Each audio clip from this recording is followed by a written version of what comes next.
from the White House phone logs that the president spoke to Steve Bannon, his close advisor, at least twice on January 5th. The first conversation they had lasted for 11 minutes. Listen to what Mr. Bannon said that day after the first call he had with the president. All hell is going to break loose tomorrow. It's all converging, and now we're on, as they say, the point of attack, right? The point of attack tomorrow. I'll tell you this. It's not going to happen like you think it's going to happen, okay? It's going to be quite extraordinarily different. And all I can say is strap in. Okay, so why did Donald Trump call Steve Bannon? Why did he do that? Because he needed to communicate that they had moved from Plan W to Plan Z. Okay, that they were going to push the violence button. And they needed to communicate that through all the right-wing channels that they had. Now, Donald Trump had 88 million followers on Twitter at that time. And even Twitter testified yesterday that they were very, very scared that somebody was going to die. They understood what was going on, and they understood that he, the president of the United States, was giving directives to militias, to violence, to violent extremists, to go to the Capitol and do heinous, violent things. And the Twitter executive, I don't know if it was an executive or not, because this person actually decided that they needed to have their identity hidden. But this person knew exactly what was about to happen and what Donald Trump was using Twitter for. Here's the former employee whose voice has been obscured to protect their identity, discussing Trump's stand back and stand by comment and the effect it had. My concern was that the former president, for seemingly the first time, was speaking directly to extremist organizations and giving them directives. We had not seen that sort of direct communication before. And that concerned me. So just to clarify further, you were worried, and others at Twitter were worried, that the president might use your platform to speak directly to folks who might be incited to violence? Yes. I believe that Twitter relished in the knowledge that they were also the favorite and most used service of the former president, and enjoyed having that sort of power. So Twitter understood that he was dangerous and he was violent, and he was communicating directives to violent extremists, domestic violent extremists, as soon as the September 29th debate between Donald Trump and Joe Biden, where Chris Wallace said, well, what about these white supremacists? You seem to, protect them and coddle them and appeal to them and talk to them. And he said, like, what's supremacy? Who are you talking about? He goes, so for instance, the Proud Boys. And Donald Trump said, Proud Boys, stand back and stand by. That's when Twitter understood that the president was using his bully pulpit and Twitter to communicate what he wanted violent extremists to do for him, and that he could summon them at any time.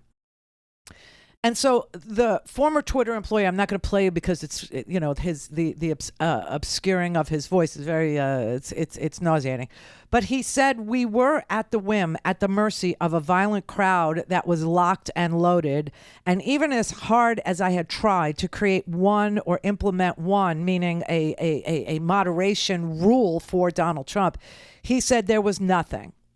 And so this former Twitter employee said that on the night before January 6th, on January 5th, on that night, that he had tried again and failed again to get the company to intervene by flagging content from violent extremists on the site, because Twitter wouldn't do anything, to prevent Donald Trump from sending his messages. And we know this because, I'm one of those people that when Donald Trump was tweeting fire and fury at North Korea and inviting nuclear holocaust, inviting nuclear war, I actually was sending messages to the owner of Twitter saying, okay, have you had enough yet? Have you had enough? He's using your platform. You say you have anti-violent. He's using your platform to start a World War III, a violent nuclear holocaust.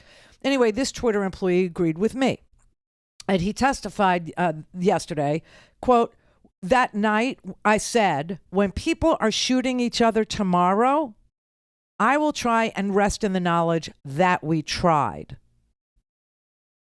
He sends an internal Slack message to another one of his, to a colleague of his, the night of January 5th. He says, I don't know that I slept that night. To be honest with you, I was on pins and needles. But he knew that somebody was going to die because of what Donald Trump was doing on that platform. The same thing could be said of Fox News. They knew too. Sean Hannity had a direct line to the President of the United States, as you know. Laura Ingraham was able to text him on January 6th, you're going to ruin everything you worked for. Please call them off. Everybody at Fox News who talks to you, who lies to you, who immerses themselves in this domestic violent extremist movement on purpose on their shows, all had access to Donald Trump before, during, and after. And they continue to lie to you.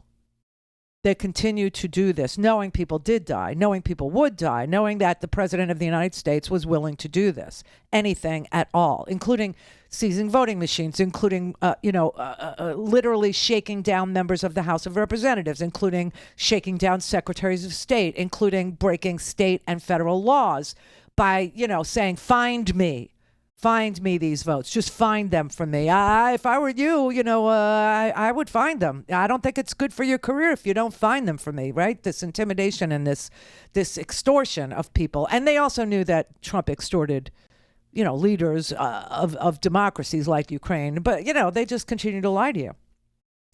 So they needed to communicate to the uber right wing. They needed to communicate to the militias. They needed to communicate to, Alex Jones viewers. They needed to communicate to Steve Bannon's viewers. And that's exactly what Trump did. He picked up a phone, he called these people, and he told them, tomorrow is the day we're going to deploy the militia. December 19th, the year is 2020. And one of the most historic events in American history has just taken place. President Trump, in the early morning hours today, tweeted that he wants the American people to march on Washington, D.C. on January 6, 2021.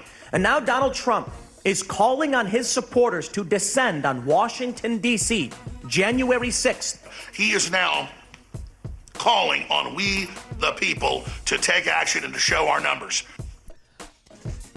And every single fringy, lunatic, conspiracy, QAnon, militia, Proud Boys, 3%ers, Oath Keepers, ordinary people who, dabble in this stuff, people who got their news from Facebook, they were all being told, come to DC.